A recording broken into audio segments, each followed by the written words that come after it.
We're Laura and Cindy, and you're listening to the Holistic Horsemanship and Husbandry podcast, where we talk about natural horsekeeping and deepening your connection with your horse. I'm Laura, your horse care mentor. I teach natural horse management practices after working with over 200 horses and seeing how current industry standards are compromising the health of the horse. And I'm Cindy, your horsemanship mentor, offering a proven and unique approach to creating deep connections with your horses from 20 plus years of experience, including working with wild Mustangs. If you enjoy this conversation, please leave us a 5-star review wherever you're listening to us so we can get this podcast into the ears of more passionate horse people. So today we're going to talk a little bit about empowering yourself as a horse owner. So often in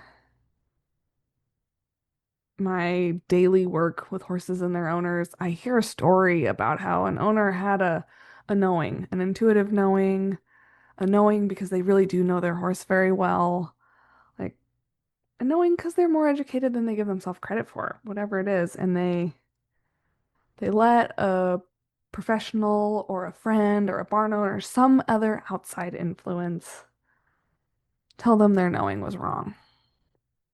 And it turned out their knowing was 100% correct. And there's this culture in our industry where we're just supposed to listen to what professionals say or what people with lots of experience say. There's everywhere. Well, I've been doing this for 20 years and I've never had a problem, so therefore I'm right. Or therefore I'm really good at this. You can do something poorly for 20 years and still be poor at it. The amount of time that I spend studying feet, progress in feet, making sure that they are getting better, making sure that what I am saying is going to happen in a foot is going to happen in a foot is I know it's not nobody else spends time like I do. And that part of that's okay because maybe it's a little bit of a unhealthy work-life balance there.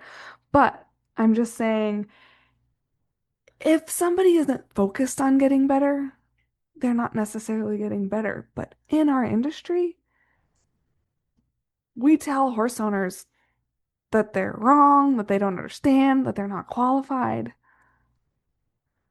that they just need to listen and stop being difficult. And I hate that as a horse owner and as a professional. And it's so ego driven. Yes. Somebody who is truly passionate about their chosen profession and not just doing it because it's what they've done for so long and it pays the bills. But those of us who are truly passionate about what we're doing, we are on a never-ending quest to get better and better and know more and more. And when you work with or on horses, any living being, it's like a doctor or a dentist or a body worker. You are practicing a skill that you truly will never, ever master because it's not cookie cutter. Right. Every single living being has their own body makeup, the way that they're put together. We're all like diamonds or the facets of diamonds. None of them are the same. So how can you assume because you've been doing it for 20 years that you know it all? It's very sad, it's very ego driven, and it's very much in disservice of the animals and their people. It is. Because, whew, like Laura said, I mean, every single hoof she picks up, there may be a few things that are, yes, they need to be this way, but every single hoof she picks up, even every single hoof on one horse she picks up, I bet, are often different. I had this conversation exactly with somebody on my Facebook page yesterday who sent me some questions. And they're like, you guys talk about these constants all the time, but I've got two horses and their feet are completely different. And how can you call them constants? And I'm like, well, every horse has every single part that we talk about, but that doesn't mean it looks the same. Exactly. That Like doesn't our mean like facial there is features. massive variation among the constants. Yeah. Yeah. Yeah. So Laura and I really want to kind of dig in without uh, any scripting on how can we help you, the custodian of your horse, the steward of your horse, be their advocate, be their voice. And like Laura started out, you know your horse better than anybody. Just like you know those closest, most intimate relationships you have in your life. You know them better than others. But we're raised in a society that we go to the doctor and they're the professional, and therefore we need to act like we don't know anything about our own goddamn bodies Right. and let them tell us what's right and wrong. And no, it's we should view it, not should, I hate that word. We could be viewing it as information, suggestions, recommendations. Same with our horses in anything, foot, training, veterinary care, behavior, body care, all of that. They're there to help you. You are the number one advocate for your horse. You are their voice. They're there to help you. And if it doesn't pass what we call the smell test, your gut, it's not sitting right in your heart, question it. Yeah. Question and simple questions like, you may not, I mean, more power to you if you've got a question and you speak up right then and there. And some of the vets and some of the farriers and all of us will operate on a schedule. And one client, one horse puts us behind, and it's a domino effect. So that's the side of the professional. However, Laura and I believe that we take the time with the one we're with. Yep.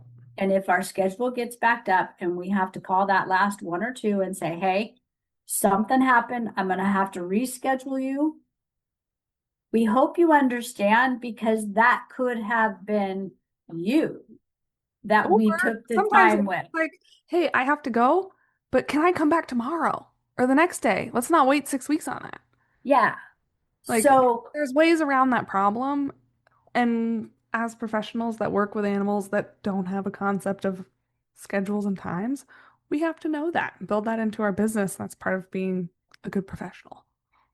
and if you have a question that comes up in the time you're paying that professional to be there, ask it. Yes. And if you get an answer that doesn't sit right, ask about that. Yes. Or if you don't, if you're not courageous enough because the person that you're working with is super confident or ego driven and doesn't allow questioning, then maybe you go behind the scenes that night, sitting there after dinner, and ask yourself, why is that bothering me? Yeah. What did they say that confused me? How does that really relate to my horse? I mean, is that like, well, your horse is doing this because of that? Is that true? Ask yourself some really deep questions so that you can turn around and ask that professional, or you can reach out and ask somebody else that you feel comfortable. Laura and I are here. We tell you all the time how to reach us on Facebook. We have ways to connect us in every podcast. We're here to help you and guide you. We may not be able to directly help you, but we can certainly help guide you. If nothing else, deeper into your own, why is this not sitting right? Right. You know? I mean, the amount of horse owners I know that are living with regret because they wish they did something different sooner and it's not just medical stuff, it goes from training and behavior and housing and herd management, like all of it. They wish they did something sooner. They wish they knew better. And I think, as a whole, the culture is to just be polite. And we're not telling you to be rude. We're just telling you to ask questions. Before we hit record on this podcast, I said to Cindy, you know how many of my clients asked me to see photos of my work before I trim their horses? Not a single one. Hmm. You should absolutely be asking your hoof care professional to see photos of their work and know that you're getting the very best photos. So if you don't like those photos, that's a red flag. And I'm in the whole process of setting up a new client questionnaire where you cannot hire me without being forcibly seeing photos of my work. Because I think that's really important. How often do we ask a vet, what's the success rate on this treatment for you and your practice? What's the side effects of that That medication? medication. Yeah. How often do let's get real, guys. How often do we ask our own physicians that? I am just living in a state of delusion where I'm like, weaker people than me get side effects. I don't get side effects. Just so dumb. So it's about taking responsibility. Yeah. And, you know, being in the veterinary profession for as many years as I have, and we've owned our practice for going on 27 years, we get asked all the time about recommendations and how successful is that? And how many times have you done that? And how many clients have you seen? And how often do you have you been trained in? I mean, we get questions. Thank God we get questions. Like in the small animal space, you're saying it's just fairly standard and normal to be asked. No, No. it might just be our client. It might be the way Bruce approaches everything because Bruce is one of the most thorough veterinarians I have ever met.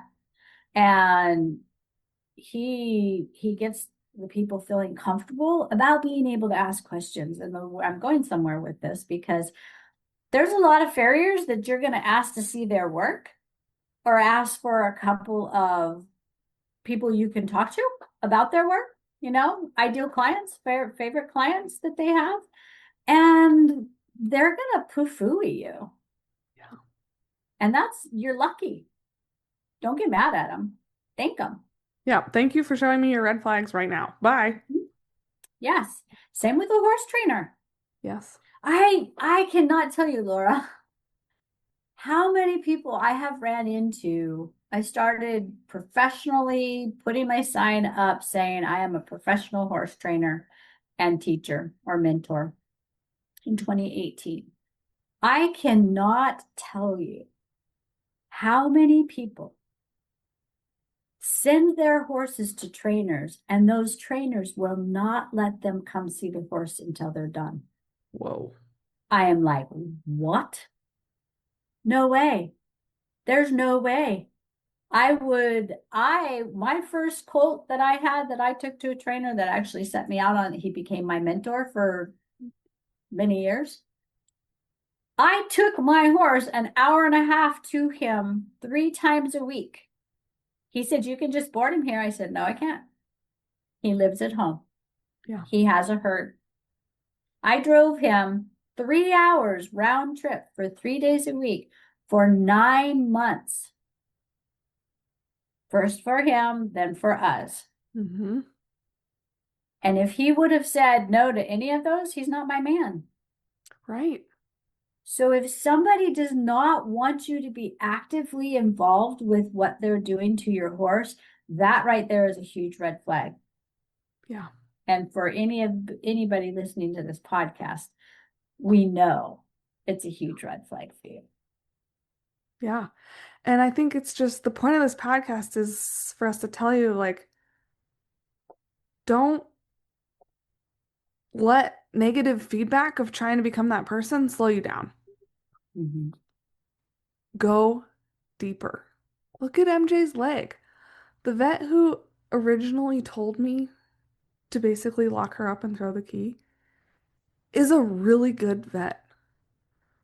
The more I watch him in the community, the more I think I honestly just caught him on a really bad day that had nothing to do with us. But for whatever reason, he said, "This is hopeless. Good luck." And when we're done with this podcast, I have one more meeting, and then I'm going to go meet up with my friend, and we're going to have a lovely trail ride on our horses. The horse I was told to throw away the key and basically put her in a small pen and let her live her life until she's in too much pain and then put her down. Like, Okay, so we're going to dig this deeper okay, because my question to Laura before we hit record was we just don't want to tell them right. to follow your gut, follow your Yeah. intuition, follow what your horse is trying to tell you. What do you do? So I've been along with Laura this entire journey with MJ and her tendon. And so, Laura, share with us. You got the devastating news. I remember that day you shared it with me that you were being told there was nothing you could do for her. Take us from there to where you are now in a way that helps inform our listeners. It gives them an idea of Yeah. a path. Yeah. But this is you, we couldn't ask for a better example of how you pursue what your gut's telling you.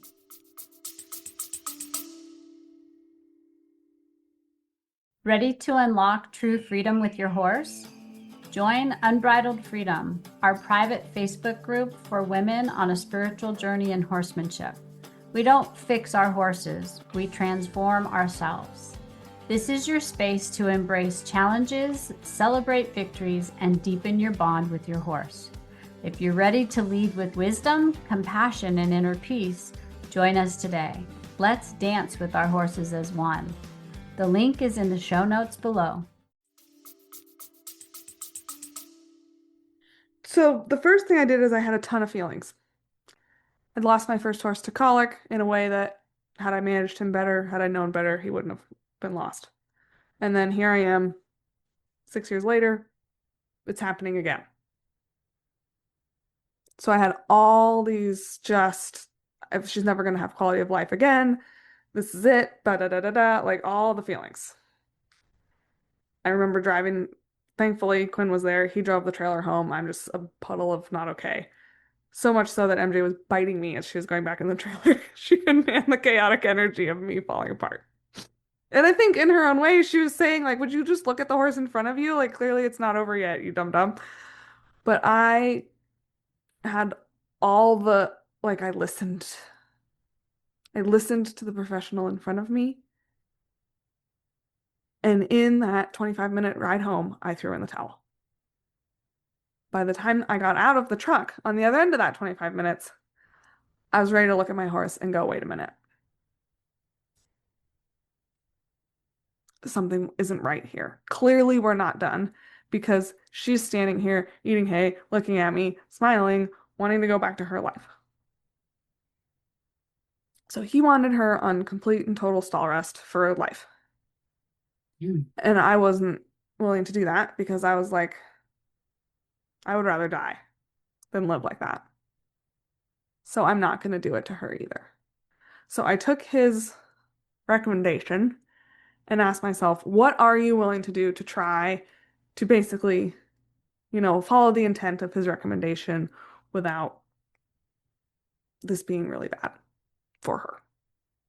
I thought, okay, I'll do 6 months to a year of individual paddock rest where she can still walk and she can still move because it didn't really make sense that like tendons need to stretch and move. Like they can't just be never used because then they contract. And so I was like, I will follow the intent of this in a way that will work for us. So I brought her out of her herd boarding situation down by my house, and I did the paddock rest. And at that time, I was also like, okay, I feel at this point that traditional veterinary medicine is failing me because I've been told that there's nothing that can be done.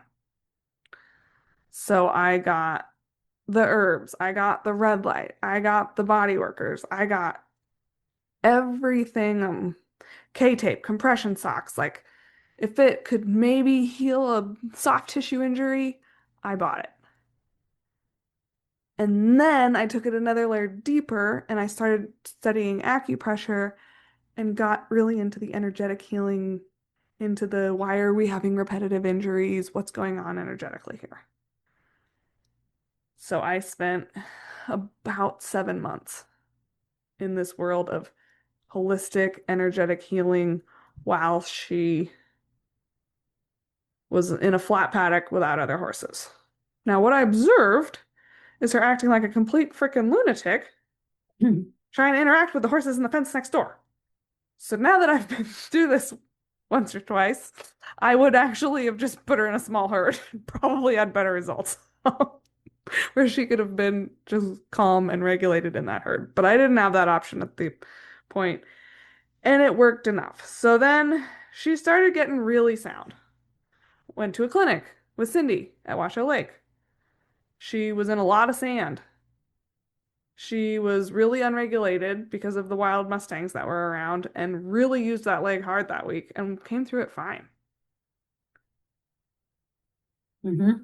So then it was like, okay, I have kind of licked my wounds from being failed by traditional veterinary medicine.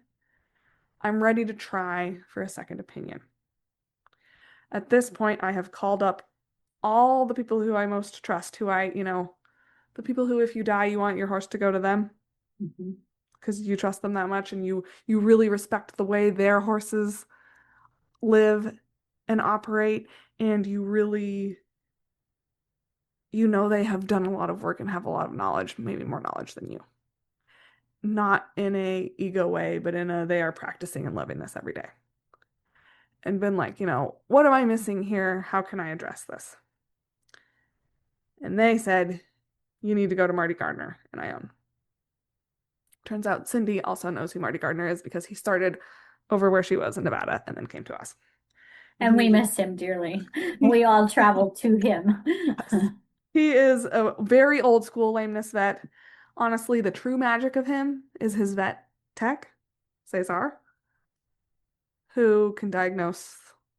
He can just see it. He can feel it. He's amazing. But anyway, I go to Marty Gardner and they diagnose MJ's bone spurs in her back, which were just it was another interesting piece of the puzzle of like, okay, this higher up problem is probably playing a part in the reoccurring issue because had been told that like her living in a herd environment was playing a role in the reoccurring issue. And living on a hill and living in this and living in that. And they were like, no, no, no, no, no. Like, this injury is stable at this point. You are perfectly fine letting this horse go be a horse. And so we got released to go back to our lives. And that was amazing. Like, at that point, I was like, I'm a horse healer. Like, I'm amazing. I healed my horse with red light and herbs. And granted, we had made things a lot better with the rest, with the red light and herbs, we had made things a lot better. And I think in making things better, I had also really studied lower limb anatomy. I had done my homework on exactly what was going on inside that leg while she was taking time to heal. So I also think that by the time I got to Marty Gardner, I was talking the talk with him way better than just being the terrified, clueless horse owner that was at that original appointment. Knowledge is power. Yeah. Um, and so they send us back to our lives. We're riding, she's in the herd, everything's well and good. And then one day I come out and everything is not well and good. Well, the calcification in her deep digital flexor tendon was getting stuck on a horizontal ligament in there and causing trouble. So immediately back to Marty. And I am kind of a dark humor jokester kind of person. So I was like, you told me I could do Tevis on this horse and she's in pain. So what the heck is the matter with you? Like very jokingly. And we realized like, okay, this calcification is a problem. She needs surgery. And we knew that that was potentially on the table, but I had so much respect for Marty for trying to let her heal on her own and not just saying, let's do the surgery so that we never have to have a problem again. It was like, let's see if she can exist without the surgery. And she couldn't. And so we did the surgery. We did the rehab. Knock on wood. She has been great ever since. That was how many years ago, Laura? Started in 21 and we got the surgery in September of 23. So there was a lot of time going by in my kind of becoming the expert on this. Yeah, and you were willing, and this is huge, you guys. You were committed and devoted enough to that horse and the relationship, Yeah. way more than you were to the reason why you had a horse in the first place, which is the freedom and the riding and the all the joy that comes from being on their back. That was important, but the relationship in MJ was more important. And I witnessed everybody. Laura put in way over a year between the first rest, the surgery, the rest, the rehab, way probably closer to 2 years, yeah, Laura, Yeah.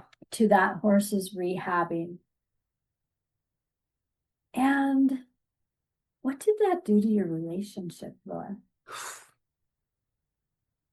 I can tell you what she's thinking right now, and we are 15 miles away from each other. And you were pregnant and you were already learning how to do feet, which is interesting because that you were doing, if I'm not mistaken, before the injury, you were learning feet. I wanted to learn feet, and I set the goal of like, okay, by the end of 2022, I'm going to be doing this on my own. And then I was forced to because I moved out of my farrier service area.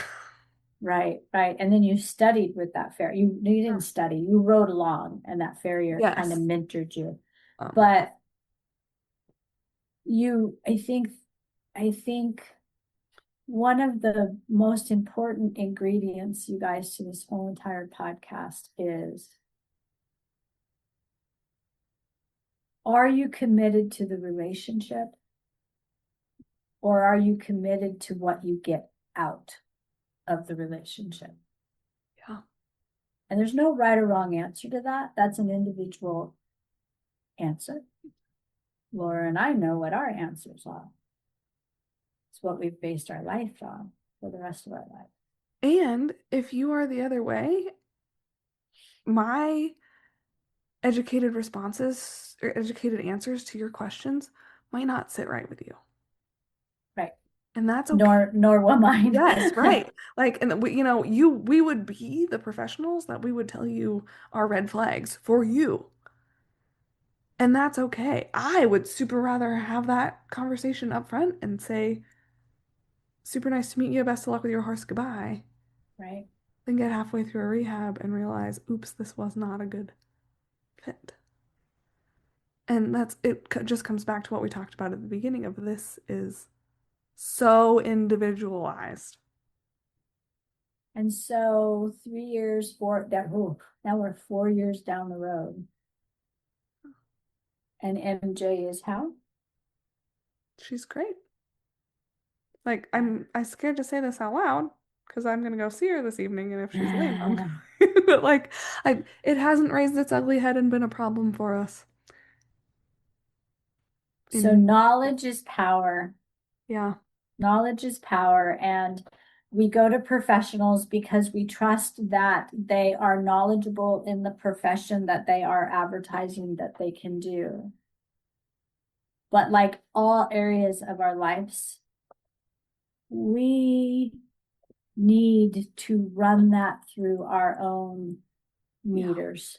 And our meters are our heart, Mhm. our gut.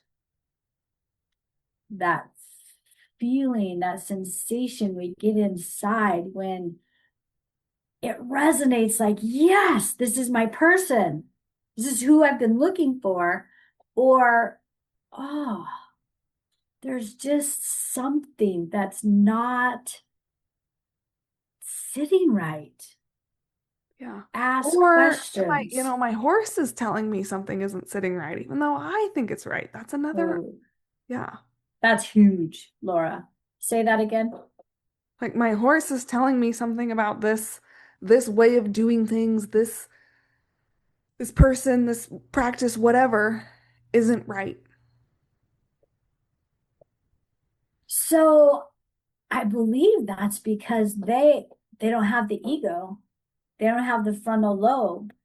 They have intuition. Yeah.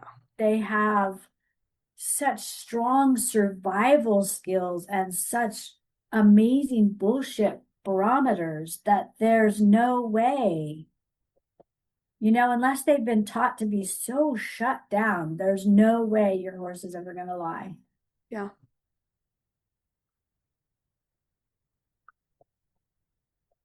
And so our big takeaway on this big conversation is listen to your gut and listen to your horse above all else.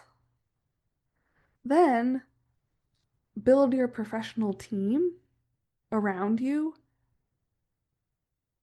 with people that will educate you and empower you. Like, if you aren't super interested in the horse's hoof, you best not start asking me questions while I'm trimming your horse because I won't stop. I love teaching people about the hoof because I'm like, once you can see what I see, you will be able to make sure that your horse's feet are balanced and proper and correct for the rest of their lives, regardless of what happens to me, because it would be egotistical and crazy for me to think that I'm just going to be this horse's trimmer for the rest of their life, no matter what happens. Like, What? hopefully, with many of them, that will be the case, but like, that's not real life. And so, the more you can educate and empower yourself with your really good team, the more you can weather gaps in that team as life circumstances change and things happen. So you don't have to become the expert in all of this. You just have to become really, really willing to follow your gut and listen to your horse. Yeah. And the more time you spend with your horse getting to know them, the easier all of this becomes. And shameless plug, Laura is a hoof care specialist. Laura does a lot of work with herbs and energy work. I'm a horsemanship mentor, horse trainer, animal communicator, and Reiki master. So we may not have all the answers, but we certainly are willing to help you find the people who do. Absolutely. So if you have any questions about the topics covered in this episode, send us a message on our Facebook page, Holistic Horsemanship and Husbandry, and we will answer your question in a post on our page. You will be anonymous. We'll just take the question and provide our input, and we want to do it on the post so that we can all learn and grow together, because nobody knows everything. Thank you for tuning in to another episode. We want to remind you that we'll be here every second and fourth Tuesday of the month, following the golden rule. Have a plan, but always be willing to be flexible. Don't forget to connect with us using the links in the show notes below. If you learned something new today, had an aha, or walked away with a valuable nugget, you can say thanks by leaving us a 5-star review on whatever platform you're listening on.